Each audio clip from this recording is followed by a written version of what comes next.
ॐ श्री महाप्रज्ञ गुरवे नमः। जय महाप्रज्ञ का जाप करो, जय महाप्रज्ञ का जाप करो, जय महाप्रज्ञ का जाप करो। भव भव का अघ संताप हरो, भव भव का अघ संताप हरो। जय महाप्रज्ञ का जाप करो, जय महाप्रज्ञ का जाप करो।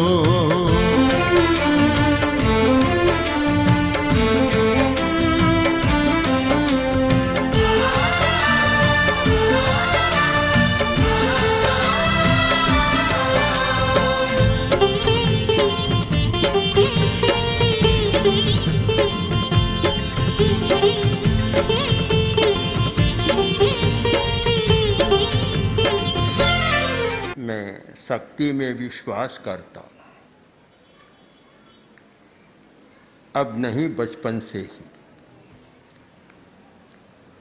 और मेरा दृढ़ मत है कि कमज़ोर आदमी इस दुनिया में जीता है वह शांति से नहीं जी सकता। कभी रोता हुआ जीता है, कभी दुख का गीत गाता हुआ जीता है, और कभी भीख मांगता हुआ जीता है। हम सबसे पहले अरहत को नमस्कार करते। अरहत वह है जिसमें सारी अर्हताएँ, एबिलिटीज प्रकट हो गई है, सारी क्षमताएं प्रकट हो गई है, शक्तियाँ व्यक्त हो गई है।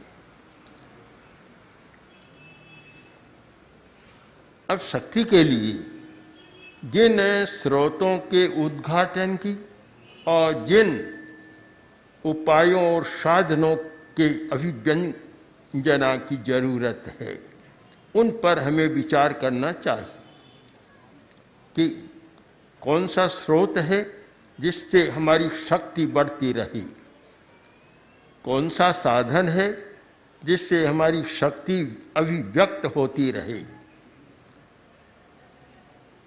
वह है शांति। जिसका मस्तिष्क शांत है उसकी शक्तियाँ बढ़ती है, और जिसका मस्तिष्क उद्विग्न है उसकी शक्तियाँ घटती है। मस्तिष्क शांत कैसे रह सकता है, इसे जानना जरूरी है। चंचलता और आवेग, ये दोनों मस्तिष्क को उत्तेजित करते हैं, उद्विग्न करते हैं, शांति का भंग करते हैं।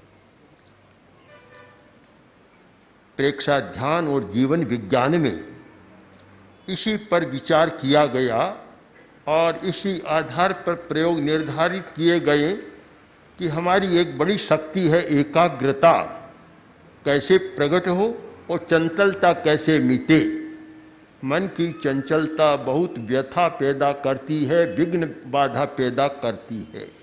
चंचलता कम कैसे हो? चंचलता पूरे विश्व की समस्या है, और बहुत सारे जो गलत काम दुनिया में हो रहे हैं वे चंचलता के कारण हो रहे हैं। एकाग्रता नहीं है, मन चंचल है, और चंचल है इसलिए इतना प्रभावित हो जाता है। आप स्वयं अनुभव करते हैं कि पानी तरल है। अब तरल पानी में आप गंदगी डालें, पानी गंदा हो जाएगा, और उसी पानी की एक शिला बना ले, बर्फ की शिला, फिर गंदगी डालें, वह छुएगी और नीचे चली जाएगी, शिला गंदी नहीं होगी। ये चंचलता और एकाग्रता, जल की तरलता और जल का बर्फ के रूप में जम जाना, ये दो स्थितियां हैं। तो चंचल मन हर घटना से प्रभावित हो जाता है। इतना जल्दी प्रभावित होता है कि कभी सुखी और कभी दुखी बन जाता है, और मस्तिष्क को उत्तेजित करता है और हमारा शांति भंग करता है, शक्ति का क्षय करता है।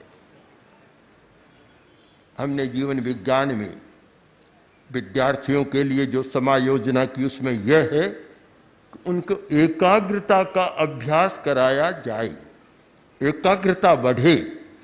और एकाग्रता और सफलता में दूरी बहुत कम है, चंचलता और सफलता में बहुत दूरी है, उसे पाटना मुश्किल है, किंतु सफलता और एकाग्रता बहुत निकट है। जिस व्यक्ति ने एकाग्रता की शक्ति का जागरण किया है वह हर काम में सफल हो सकता है, दुखी भी नहीं होता और सफलता भी मिलती है, और मस्तिष्क भी ठीक काम करता है। पहली बात। दूसरी बात है आवेश। आदमी के आवेश इतने प्रबल होते हैं कि वे शक्ति का क्षय करते हैं, और आवेश मस्तिष्क को भी असंतुलित बना देते हैं। कभी क्रोध का आवेश, कभी अहंकार का आवेश, कभी लोभ का आवेश, ये सारे प्रकट होते रहते हैं। सुख शांति में बाधा, शक्ति का क्षय, और उपलब्धि कोई विशेष बात नहीं। तो कैसे हम अपने आवेशों पर, अपने संवेगों पर, इमोशन पर कंट्रोल कर सकें? जीवन विज्ञान में शिक्षा के साथ यही जोड़ा गया है कि एक विद्यार्थी को एकाग्रता की अभ्यास और साधना कराई जाए और आवेश नियंत्रण का विशेष प्रयोग कराया जाए। यह सुनने से नहीं होता, पढ़ने से नहीं होता। हजारों बार सुना कि क्रोध नहीं करना चाहिए, हजारों बार, सैकड़ों बार किसी ने पढ़ा होगा कि क्रोध नहीं करना चाहिए, किंतु जैसे ही परिस्थिति आती है, उत्तेजना होती है, आदमी गुस्से में चला जाता है, कभी तीव्र, कभी मंद और कभी मृदु क्रोध की स्थिति आ जाती है। परिवर्तन कैसे हो सकता है, इस विषय में हमने उसके साथ शरीर शास्त्र, शरीर क्रिया शास्त्र, फिजियोलॉजी, मस्तिष्क विद्या, मनोविज्ञान और बायोलॉजी और बायोकेमिस्ट्री आदि आदि का एक संयोजन किया है कि कैसे परिवर्तन हो सकता है। हमारे योग विद्या में और अध्यात्म विद्या में प्राचीन प्रयोग मिलते हैं कि जो एक आदमी को बहुत गुस्सा आता है, भयंकर गुस्सा है, तो ललाट पर ध्यान करो, गुस्सा शांत हो जाएगा। ये प्रयोग हम कराते हैं, पर इसकी अगर व्याख्या करनी हो तो हमें शरीर शास्त्र का एक आश्रय लेना चाहिए, जिससे हम उसके रहस्य को समझ सकें। यह हमारा इमोशनल एरिया है, अग्र मस्तिष्क का इमोशनल एरिया है। तो यहाँ सारे इमोशन होते हैं। जब हम यहाँ सफ़ेद रंग का ध्यान करते हैं तो इमोशन पर सहज ही हमारा कंट्रोल होने लग जाता है। तो आज अध्यात्म, योग और विज्ञान तीनों का समन्वय करके और एक पद्धति तैयार की गई, जो प्रेक्षा ध्यान भी है और शिक्षा में उसका प्रयोग वह जीवन विज्ञान है। मूल बात है बदले कैसे। कोई आदमी बदलना चाहिए, जो जैसा है वैसा रहे तो बहुत सफल नहीं हो सकता, बदलाव आना चाहिए। मैं तो देखता हूँ धार्मिक जगत की स्थिति, तो भी मुझे लगता है कि 50 वर्ष हो जाते हैं धर्म करते करते, पर कोई बदलाव दिखाई नहीं देता। तो एक बड़ा प्रश्न है, जिस धर्म का उद्देश्य है उपशम, कसाई को शांत करना, और बहुत लोग धर्म की आराधना करने वाले भी 60 वर्ष के हो गए तो भी गुस्सा और बढ़ा है, घटा नहीं, तब फिर उद्देश्य समझ में नहीं आता। जो उद्देश्य है वह पूरा नहीं हो रहा है। इसका कारण कि हम धर्म को भी एक वैज्ञानिक दृष्टि से नहीं कर रहे हैं, केवल रूढ़ि के रूप में स्वीकार कर रहे हैं। हमारा दृष्टिकोण एक वैज्ञानिक होना चाहिए, और जहाँ कार्य कारण का संबंध होना चाहिए कि ये प्रवृत्ति किस कारण से हो रही है, ये कार्य, इसका कारण क्या है और इस कारण का प्रतिकार या निवारण कैसे हो सकता है, उसका उपाय भी हमें खोजना चाहिए।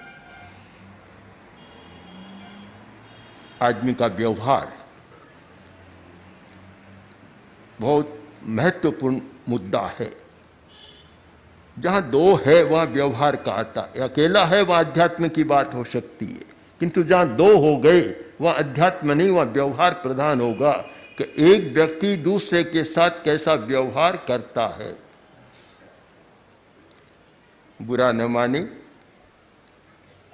धार्मिक लोगों का व्यवहार भी मन को संतोष देने वाला नहीं लगता। व्यवहार में जो एक मधुरता चाहिए, मृदुता चाहिए और एक निश्चल निष्कपट भाव चाहिए, कम मिलता है। आगे पीछे अंतर, कथनी करने में अंतर, यह सारा व्यवहार ऐसा कुटिल जटिल क्यों होता है कि व्यवहार के नियामक तत्वों पर हम ध्यान नहीं देते हैं। व्यवहार में जटिलता लाने वाले कई तत्व हैं, उनमें एक तो है, सबसे पहला है आहार। जब हम आहार पर विचार न करें तो व्यवहार पर चिंतन कर नहीं सकते। इस बात को समझने के लिए साहित्य तो बहुत है, जैन आगम या कोई भी देख लो, वैदिक साहित्य, बौद्ध साहित्य, आहार के बारे में सब धार्मिकों ने चिंतन किया कि आहार कैसा होना चाहिए। गीता में सात्विक आहार पर बहुत विचार किया गया है कि आहार कैसा होना चाहिए, किंतु ये तो है कि ये आहार होना चाहिए, ये नहीं होना चाहिए, किंतु क्यों नहीं होना चाहिए इसका स्पष्ट जितना आज विज्ञान में मिलता है उतना प्राचीन साहित्य में हमें नहीं मिलता। इसका कारण है कि हम जैसा भोजन करते हैं वैसे हमारे मस्तिष्क में प्रोटीन्स बनते हैं जिनको कहते हैं न्यूरोट्रांसमीटर। जो न्यूरोट्रांसमीटर बनते हैं और वे हमारे व्यवहार के नियामक हैं। मनुष्य के व्यवहार का नियंत्रण करने वाले वे न्यूरोट्रांसमीटर हैं। अगर हम ठीक सारी प्रक्रिया को समझकर और आहार के बारे में चिंतन करें तो हमारा व्यवहार बहुत अच्छा हो सकता है। और दूसरा कारण आवेश भी है, चंचलता भी है। तो ये एक जीवन जीने की एक जटिल प्रक्रिया है, उससे समझना बहुत जरूरी है और समझने के लिए स्वाध्याय और प्रयोग करना भी जरूरी है। हमारे सामने सूत्र तो है कि क्रोध मत करो, क्षमा करो, अहंकार मत करो, विनम्रता रखो, माया कपट मत करो, सरलता रखो, लोभ मत करो, संतोष रखो। ये पाठ बोलने वाले भी गुस्से में जल्दी आ जाते। हमने तो ऐसा देखा है, जो उपदेश देने वाले हैं थोड़ा सा प्रिय हुआ और वे इतने गुस्से में आते हैं कि सुनने वाले बोलते ये क्या भला है। अभी तो शांति का उपदेश दे रहे थे, एक शब्द किसी ने कह दिया, इतने में तो तिलमिला उठते। अहंकार मत करो। मैं औरों की तो क्या बात कहूँ, साधु संताओं की बात देखता हूँ कि अहंकार तो इतना है कि कौन नीचे बैठेगा और कौन ऊपर बैठेगा, झगड़ा इसी शुरू हो जाता है। मूल बात तो आगे चलती नहीं। ऐसा झगड़ा है। एक बार आचार्य तुलसी दिल्ली में विराज रहे थे, हम नए नए गए थे, अणुव्रत आंदोलन शुरू हुआ था, वहाँ टाउन हॉल में कार्यक्रम रखा गया। जिस दिन कार्यक्रम होना था उससे पहले दिन जैनेन्द्र कुमार आए, जो प्रसिद्ध साहित्यकार जैनेन्द्र जी, और बोले आचार्य जी कार्यक्रम तो रख दिया पर बड़ी समस्या है। आचार्य जी ने कहा समस्या क्या है? कि हमने जिनको आमंत्रित किया है अब सब कह रहे हैं कि मेरा आसन नीचा नहीं होना चाहिए, 4 अंगुल भी नीचा नहीं रहना चाहिए। अब 4 अंगुल पर सब अड़े हुए हैं और सब पट कोई बराबर तो बने हुए नहीं है, ऊंचा नीचा रहेगा तो वहीं झगड़ा शुरू हो जाएगा, क्या करें? आचार्य जी ने कहा क्यों घबराते हो, मैं नीचे बैठूंगा, बोलो झगड़ा समाप्त। तब तो बोले तब कोई झगड़ा ही नहीं है, बस झगड़ा ही समाप्त हो गया। बड़ा कठिन काम है अहंकार का परित्याग। हम लोग कहने वालों में पता नहीं कितना छिपा हुआ रहता है। माया की तो माया ही और गजब है। आदमी कितनी छलना करता है, कितना क्या करता है, और कितना क्या केवल व्यापार में नहीं व्यवहार में भी होता है। लोभ की कोई सीमा नहीं है। एक सबसे बढ़िया सूत्र भगवान महावीर ने दिया था, परिमाण, इच्छा परिमाण। श्रावक के लिए अपरिग्रह व्रत नहीं है, अपरिग्रह तो साधु के लिए, गृहस्थ के लिए था इच्छा का परिमाण। पर परिमाण सब तो उठ गया, अब इच्छा के लिए खुला, अब आकाश है, खुला मैदान है, कितनी घुड़दौड़ करो भले। तो ये सारा क्यों है कि हम धर्म को केवल वांग्मय और शब्द व्यवहार के रूप में स्वीकार करते हैं। धर्म के लिए जिन रहस्यों को समझना चाहिए उनमें पहला है शरीर, जो जीवन विज्ञान प्रेक्षा ध्यान का मुख्य विषय है। मुझे बहुत लोग पूछते हैं आत्मा के बारे में बताओ। मैंने कहा आत्मा को अभी मैं भी नहीं जानूंगा, छोड़ो आत्मा की बात को, कैसे बताऊंगा। पहले शरीर को समझने का प्रयत्न करो। शरीर को ठीक समझोगे तो आत्मा क्या है तुम्हें कठिनाई नहीं होगी, बात समझ में आ जाएगी। और जब शरीर के रहस्यों को तुम नहीं जानते तो फिर आत्मा की बात कैसे करते हो। शरीर में इतने रहस्य हैं जिनका हमने प्रेक्षा ध्यान और शिक्षा के साथ प्रयोग किया और बहुत अच्छे परिणाम आए। हमें शरीर के रहस्यों को समझना है। हमारा इतना अच्छा नाड़ी तंत्र, इतना अच्छा ग्रंथि तंत्र, अंतस्रावी इंडोक्राइन सिस्टम के ग्लैंड्स, अंतस्रावी ग्रंथि तंत्र, और इतना अच्छा मस्तिष्क, ऐसा किसी के पास नहीं है, देवता के पास भी नहीं। इतना अच्छा मिला है पर हम उसके बारे में जानते नहीं, उसका उपयोग करना नहीं जानते। हमारी यही समस्या है। तो हमने इस शिक्षा के साथ या अध्यात्म विकास के साथ इन सारे प्रयोगों का एक वैज्ञानिक दृष्टि के साथ संयोजन नियोजन किया है और उसके बहुत अच्छे परिणाम आ रहे हैं। श्वास को समझें, और मेरा तो ये दृढ़ मत है कि एक व्यक्ति श्वास को सम्यक प्रकार से समझ लेता है, वह सैकड़ों समस्याओं से मुक्ति पा लेता है। चाहे स्वास्थ्य की समस्या, चाहे मानसिक विक्षेप की समस्या, चाहे इमोशनल प्रॉब्लम, भावात्मक समस्या, कोई भी समस्या हो, श्वास का संबंध सबके साथ है। आप सामान्य अनुभव कर सकते हैं कि एक व्यक्ति जब गुस्से में आता है, जो सामान्य हमारी रेट है 15 श्वास 1 मिनट में, जब गुस्से में होता है तो 20, 30, 40, 50 तक संख्या हो जाती है, और उसका प्रभाव पूरे शरीर पर होता है और ज़्यादा हृदय पर होता है, हार्ट पर ज़्यादा होता है। आजकल बहुत छोटी अवस्था में लोग चले जाते हैं। और अभी डॉक्टर मनचंदा आए थे, उन्होंने बताया था कि हिंदुस्तान में 10 करोड़ हृदय के रोगी है और अगले 10 वर्षों में 20 करोड़ हो जाएंगे। बढ़ रहा है, मल्टीप्लाई हो रहा है। जैसे ये क्यों हो रहा है कि हम शरीर के बारे में सम्यक प्रकार से जानते नहीं हैं।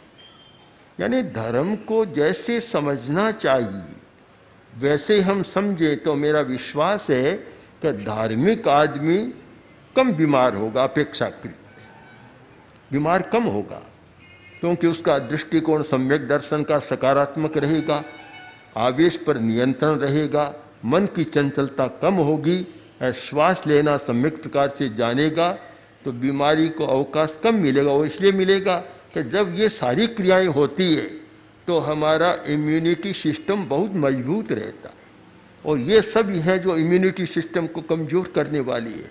और जब इम्यूनिटी सिस्टम कमज़ोर होता है तो कीटाणुओं को, जर्म्स, वायरस सबको आक्रमण करने का मौका मिलता है। जीवन विज्ञान में जो हमारी पद्धति निर्धारित है उसमें स्वास्थ्य, मानसिक स्वास्थ्य, भावात्मक स्वास्थ्य और उसके बाद फलित रूप में सामाजिक स्वास्थ्य इन सब के बारे में एक विद्यार्थी को प्रयोग कराए जाते हैं, अभ्यास कराया जाता है कि मैं प्रवचन तो करता हूँ पर मैं कोई प्रवचनकार कथाकार नहीं। प्रवचन में विश्वास तो है पर 25%। कोरे पढ़ते जाओ, प्रवचन करते जाओ जीवन भर, अंत में क्या मिलेगा नहीं कहूँ तो अच्छा है। प्रवचन, प्रयोग शून्य प्रवचन काम का नहीं। जो सुना उसका प्रयोग करो, अभ्यास करो, और वह मस्तिष्क विद्या, शरीर विद्या और जैविक रसायनों का बड़ा एक योग है। इन सब के बारे में हमारी समीचीन जानकारी हो तो हम बहुत अच्छा अपने व्यक्तित्व का निर्माण कर सकते हैं। और आज जीवन विज्ञान के प्रति आकर्षण बढ़ा है। बढ़ने का कारण हमारा कोई प्रचार नहीं है, बढ़ने का कारण उसकी अपनी गुणवत्ता है। जिन व्यक्तियों ने, विद्यार्थियों ने प्रयोग किया और जिन शिक्षकों ने कराया, स्वयं शिक्षक भी लाभान्वित हुए और विद्यार्थी भी लाभान्वित हुए।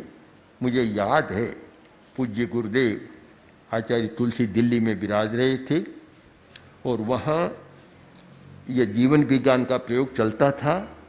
और जो आज आपके सामने बैठे हैं रघुनाथन जी, उस समय शिक्षा एजुकेशन कमिश्नर थे। तो इन्होंने ये प्रयोग दिल्ली में, राज्य में शुरू कराया और पूरे मंत्रालय को लेकर हमारे पास आए, वहाँ 3 दिन तक रहे, प्रयोग शुरू कराए। और उन प्रयोगों का ऐसा परिणाम कि शिक्षकों को ट्रेंड किया गया। तो ये मैंने साक्षात सुना है। एक शिक्षक बोल रहा है कि मुझे बहुत लाभ हुआ है, मैं मेरी पत्नी को भी इसमें ला सकता हूँ क्या? और पत्नी अगर शिक्षण में थी, अध्यापिका थी, तो वह कहती है कि मेरे पति को ला सकती हूँ क्या? और पति पत्नी भी आए, अनेक ऐसा सुनाए कि भाई हमारे घर की लड़ाइयाँ बंद हो गई, बड़ी शांति से हम जी रहे हैं। 3 मुस्लिम शिक्षिकाएं गुरुदेव के सामने अपना अनुभव सुना रही थी।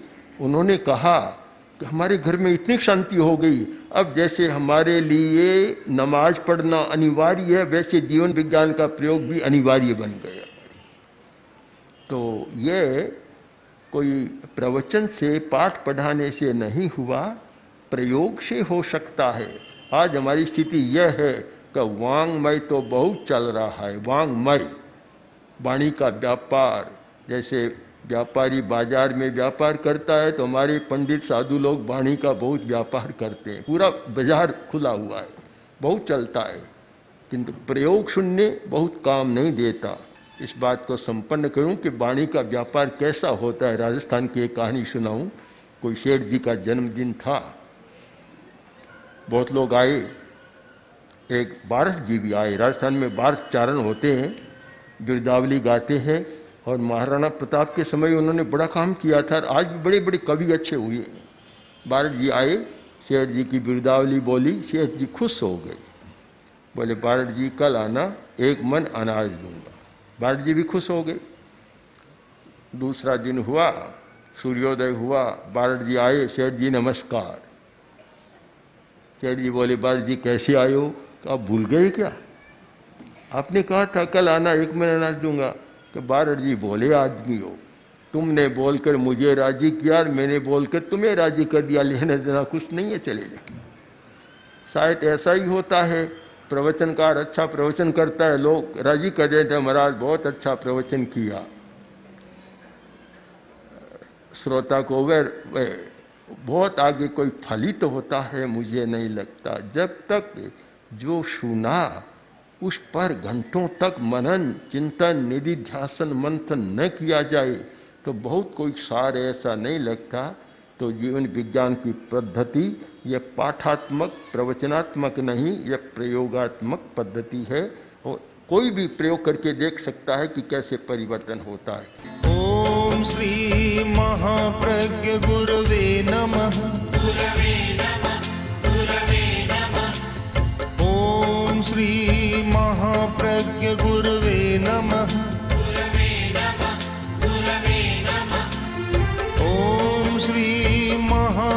महाप्रज्ञ गुरवे नमः ओम श्री महाप्रज्ञ